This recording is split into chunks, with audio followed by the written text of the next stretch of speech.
தொடர்ந்து நம்ம கவர்மெண்ட்டுடைய ஸ்கீம்ஸ் எல்லாம் பார்த்துட்டு இருக்கோம். இன்னைக்கு வந்து பாத்தீங்கன்னா வாடகை வீடு விடுறவங்களுக்கும் வாடகை வந்து வீட்டுக்கு போகிறவங்களுக்கும் சேர்த்து தகவல்கள் வந்திருக்கு. புதிய ஸ்கீம்ஸ் எல்லாம் வந்திருக்கு, ரூல்ஸ் எல்லாம் வந்திருக்கு. அது என்னன்னு சொல்லிட்டு பார்க்கலாம். இது வந்து யாருக்கெல்லாம் யூஸ்ஃபுல்லா இருக்குன்னா, யாரெல்லாம் வாடகை வீட்டுல இருந்துட்டு இருக்கீங்களோ, இனிமேல் வாடகை வீட்டுக்கு போக போறீங்களோ அவங்களுக்கும், யாரெல்லாம் வீடை வந்து சொந்தமா வச்சு வாடகைக்கு விட்டுட்டு இருக்கீங்களோ அவங்களுக்கு யூஸ் ஆகும். நான் வந்து சொந்த வீட்டுல தான் இருக்கேன், அதே நேரத்துல நான் வாடகை விடுற அளவுக்குலாம் எனக்கு வசதி இல்லை, எனக்கு ஒரு வீடு இருக்கு, அதுல நான் இருக்கிறேன் அப்படிங்கிறவங்களுக்கு இது தேவையில்லை, மற்றவங்களுக்கு தான் இது தேவைப்படும். சரி, இப்ப என்னென்ன சொல்லியிருக்காங்கன்னு பார்க்கும்போது, இனிமேல் வந்து 2 மாசத்துடைய வாடகை தான் அட்வான்ஸா வாங்கணும்னு சொல்லியிருக்காங்க. ஏன்னா இப்ப 10,000 ரூபாய் வந்து வாடகையா இருந்தா என்ன பண்றாங்க, 2 லட்ச ரூபாய் வரையில அட்வான்ஸ் வாங்குறாங்க. அப்புறம் வீடுகளுக்கு பாத்தீங்கன்னா 25 ரூபாய் வாடகைம்பாங்க, 5 லட்ச ரூபாய்ல அட்வான்ஸ் வாங்குறாங்க. அதனால என்ன பண்ணிருக்காங்கன்னா 2 மாசம் மட்டும்தான் வந்து என்ன பண்ணிருக்காங்க, வாடகை வாங்குறது அட்வான்ஸா வாங்கணும்னு சொல்லியிருக்காங்க. அடுத்த ரூல்ஸ் என்னன்னா, எப்படி வாடகை வாங்குறாங்க அப்படிங்கறதை ஹவுஸ் ஓனர் பதிவிடணும்னு சொல்லியிருக்காங்க. இது எதுக்குன்னு பாத்தீங்கன்னா கணக்குக்கு வரணுங்கிறதுக்காக சொல்றாங்க. இது ஹவுஸ் ஓனருக்கு வந்து ஒரு இடைஞ்சலா தான் இருக்கும்னு சொல்லலாம். இது வந்து பாத்தீங்கன்னா அவங்க பதிவிடணும், எப்படி வந்து வாடகை வாங்குறோம், நாங்க இந்த நபர்களை வந்து வாடகைக்கு வச்சிருக்கோம், இவங்கள்ட்ட இவ்வளவு ரூபாய்க்கு வாடகைக்கு வச்சிருக்கோம், இதை எங்களுக்கு இவங்க இப்படிதான் கொடுத்துட்டு இருக்காங்கன்னு சொல்லிட்டு நம்ம கணக்கு காட்டணும். அடுத்தது பாத்தீங்கன்னா வாடகை குடியிருக்கிறவங்க என்ன பண்ணணும்னு பாத்தீங்கன்னா, அவங்க வந்தாங்கன்னா இடம் மாத்தினா ஆதார்ல வந்து அட்ரஸும் மாத்திரணுமாமா. ஏன்னா சும்மா சும்மா என்ன பண்றாங்க, ஒரு தடவை வந்து ஆதார் வாங்கினதோட விட்டு போட்டு அப்புறம் அவங்க பாட்டு வீடு மாறிட்டே இருக்காங்க, எங்க இருக்கிறாங்க ஏதுன்னு தகவலே வர மாட்டேங்குது. ஆதார்ல அப்டேட் பண்ணா என்ன ஆயிடும்னு பாத்தீங்கன்னா எல்லாத்துலயுமே அப்டேட் ஆயிரும். நம்ம போய் ஒவ்வொன்றா வந்து ஓட்டர் ஐடியோ இல்ல வந்து பேங்க்லயோ மாத்தணும் இல்ல, ஆதார்ல என்ன இருக்கோ அதை வச்சே என்ன பண்ணிடுவாங்க, கவர்மெண்ட் எடுத்துப்பாங்க. அதனால நீங்க வீடு மாத்துற பேர அட்ரஸும் ஆதார்ல மாத்த வேண்டும். அதே மாதிரி வந்து பாத்தீங்கன்னா இப்ப வந்து வீட்டுல வந்து குடியிருக்கிறவங்கனாலையும் குடி வச்சிருக்கவங்கனாலையும் நிறைய வந்து கேஸ் ஃபைல் ஆயிடுச்சாமா. 2015, 18, 22 இந்த மாதிரி நிறைய வந்து கேஸ் ஃபைல் ஆகி இன்னும் அந்த கேஸ் எல்லாம் வந்து தீரவே இல்லை. என்ன பிரச்சனைன்னு கேட்டா, சீக்கிரமா காலி பண்ண சொல்லிட்டாங்கன்னு ஒரு பிரச்சனை, அதுக்கப்புறம் சொல்லாம காலி பண்ணிட்டாங்க இவங்க அப்படின்னு சொல்லிட்டு பிரச்சனை, அதுக்கப்புறம் எங்க வீட்டுக்குள்ள பூந்து என்ன பண்றாங்க, எப்ப பார்த்தாலும் ரூல்ஸ் போட்டுட்டே இருக்கிறாங்க அப்படின்னு பிரச்சனை, அதுக்கப்புறம் அவங்களுடைய மத சடங்குகளில எங்களை செய்ய சொல்றாங்க அப்படின்னு பிரச்சனை. இதெல்லாம் பார்த்தாங்க கவர்மெண்ட், ஒட்டு மொத்தமா இவங்களெல்லாம் தீர்த்து வைக்க முடியாது. அதனால இனிமேல் ரூல்ஸ்ல என்ன போட்டிருக்காங்கன்னா, இனிமேல் வரக்கூடிய நாட்கள்ல அதாவது ஹவுஸ் ஓனர் வீட்டை விட்டா கூட வீட்டுக்குள்ள பூந்து இதை செய்யுங்க அதை செய்யுங்கன்னு ரூல்ஸ் போடக்கூடாது. அது ஒரு அந்நிய வீடு மாதிரிதான். வீட்டை வாடகை கூட்டா வாடகை வாங்குங்க, வீடை வந்து அவங்க என்ன பண்ணும், வாங்கினவங்க பத்திரமா ஒப்படைச்சிட்டு போகணும்.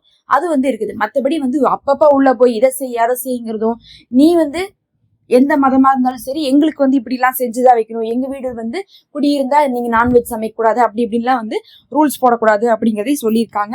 அதே மாதிரி யாரு காலி பண்றதா இருந்தாலும் குடியிருக்கிறவங்களும் 2 மாசத்துக்கு முன்னாடியே சொல்லிடணும். அதே மாதிரி வீடு வந்து பாத்தீங்கன்னா விட்டவங்களும் 2 மாசத்துக்கு முன்னாடியே காலி பண்ணணும்னா எங்களுக்கு வீடு வேணும்னு சொல்லிடணும். அதை விட்டு போட்டு திடீர்னு வந்து என் புள்ள வருது நீங்க காலி பண்ணுங்கன்னு சொல்லக்கூடாது. அப்ப என்ன ஆகும்னா 2 பேத்துக்குமே பிரச்சனை இருக்காது. அப்ப வந்து ஹவுஸ் ஓனரும் 2 மாசத்துக்கு முன்னாடியே சொல்லிடணும், குடியிருக்கிறவங்க 2 மாசத்துக்குள்ள வீடை பார்த்துட்டு காலி பண்ணுவாங்க. குடியிருக்கிறவங்களும் 2 மாசத்துக்கு முன்னாடி நான் வீடு வந்து காலி பண்ண போறேன்னு சொல்லிடணும். ஹவுஸ் ஓனர் வேற ஒரு வாடகைக்கு ஆளை தேடிப்பாங்க.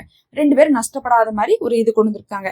அதே மாதிரி உங்களுக்கு ஹவுஸ் ஓனருக்கு வந்து அதாவது கம்ப்ளைண்ட் இருக்குது, இந்த குடியிருக்கிறவங்க வந்து சரியில்லை, அவங்க ஏமாத்துறாங்க பிடிக்கிறாங்கன்னா அவங்களும் வந்து கேஸ் போடலாம். அதே மாதிரி வந்து பாத்தீங்கன்னா அதுக்குன்னு ஒரு ஆணையம் அமைக்கிறாங்க.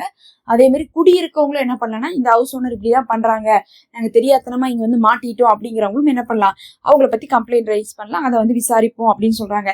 எதுக்காகனா வந்து பாத்தீங்கன்னா கேஸ் வரையும் போகாம விசாரணையிலேயே ஒரு தீர்ப்பு கொடுக்குற மாதிரியும், உடனே வந்து போலீஸ் வந்து என்ன பண்ணுவாங்க, என்ன ஏதுன்னு சொல்லிட்டு கேட்டு சமரசம் பண்ணி வைப்பாங்க. அதுக்காக வந்து பாத்தீங்கன்னா இப்படி சொல்றாங்க.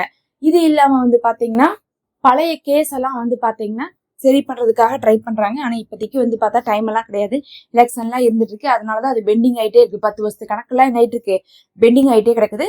மொத்தத்துல வந்து பார்க்கும் போது வீடு வச்சிருக்கவங்களுக்கு வீட்டு வாடகை போறவங்களுக்கு 2 பேத்துக்குமே வந்து பாத்தீங்கன்னா பொதுவாதான் சொல்லியிருக்காங்க. யார் மேல கம்ப்ளைண்ட் இருந்தாலும் பதிவு செய்யலாம், யார் அநியாயம் பண்ணாலும் வந்து பாத்தீங்கன்னா ஆணையம் அமைத்து வந்து விசாரிக்கிறாங்க. அதுக்கப்புறம் வந்து வாடகை வாங்குறவங்க வந்து தகவலை கொடுக்கணும், எப்படி காசு வருது, ஏன்னா வரி செலுத்தணும் இல்ல, அதுக்காக கொடுக்க சொல்றாங்க. அதே மாதிரி குடி வர்றவங்க என்ன பண்ணும், அட்ரஸை வந்து பதிவிடணும்னு சொல்றாங்க. அதுக்கு பிறகு அடிக்கடி வந்து வீடு மாத்திரம் அப்படின்னு சொல்லிட்டு ஹவுஸ் ஓனர் வந்து டார்ச்சர் எல்லாம் பண்ணாம கரெக்டா முன்கூட்டியே சொல்லி முன்கூட்டியே இவங்களும் சொல்லி என்ன பண்ணிக்கணும், காலி பண்ணிக்கணும், உள்ள பூந்து ரூல்ஸ் போடக்கூடாது. அதே மாதிரி அடுத்த கட்டமா வந்து பாத்தீங்கன்னா வாடகையும் நிர்ணயிக்கிறதுக்கான வாய்ப்புகள் இருக்குன்னு சொல்லப்படுது. வாடகை நிர்ணயிக்கிறது எந்த அளவுக்கு வந்து கரெக்டா வரும், அது வந்து ஒர்க் அவுட் ஆகுமான்னு தெரியல. ஏன்னா வந்து சும்மா வந்து எக்கச்சக்கமா வந்து இப்ப வாடகை போயிட்டு இருக்குது. இங்கெல்லாம் வந்து பாத்தீங்கன்னா சிட்டில ஒரு மாதிரி இருக்குது, அதுக்கப்புறம் வில்லேஜ்ல ஒரு மாதிரி இருக்குது, நகராட்சிகள்ல ஒரு மாதிரி இருக்குது. வாடகையுடைய ரேஞ்ச் வந்து வெறும் ஒரு பெட்ரூம்க்கே வந்து 15,000 ரூபாய் வந்து என்ன பண்ண வேண்டியது இருக்கு, சென்னையில கொடுக்க வேண்டியது இருக்குது. 2 பெட்ரூம் போயிட்டாவே 25 கிட்டத்தட்ட வந்துருது, 20க்கு மேல என்ன ஆயிருது வந்துருது. அந்த அளவுக்கு வந்து வாடகை, அதுக்கப்புறம் மெயின்டெனன்ஸ் இதெல்லாம் போயிட்டு இருக்கு. பார்க்கலாம் அதுலயும் ஏதாவது வந்து பார்த்தா தகவல்கள் வருதான்னு சொல்லிட்டு இதெல்லாம் தான் இப்போதைக்கு வந்து பாத்தீங்கன்னா வீட்டை பத்தி வந்திருக்கக்கூடிய தகவல். இது இல்லாம ரேஷன் கார்டை பத்தி வந்து பாத்தீங்கன்னா இன்னைக்கு ஒரு முக்கியமான 3 அறிவிப்புகள் கொடுத்திருக்காங்க. ஏப்ரல்ல இருந்து வருது. அதனால யாரெல்லாம் வந்து கவர்மெண்ட்டுடைய இலவச ஸ்கீம்ஸ் எல்லாம் எனக்கு வேணும் அப்படின்னு நினைக்கிறீங்களோ அவங்க அந்த ரேஷன் கார்டுடைய தகவல்களை தெரிஞ்சுக்கோங்க. நான் ஃபர்ஸ்ட் கமெண்ட்ல வந்து லிங்க் போட்டு பிங்க் பண்றேன். இன்னும் தொடர்ச்சியாக கவர்மெண்ட் ஸ்கீம்ஸ் எல்லாம் நாங்க போட்டுட்டே இருப்போம். மறக்காம சப்ஸ்கிரைப் பண்ணிக்கோங்க. நம்ம சேனல்ல மெம்பர்ஷிப் இருக்கு, ஜாயின் பண்ணிக்கோங்க.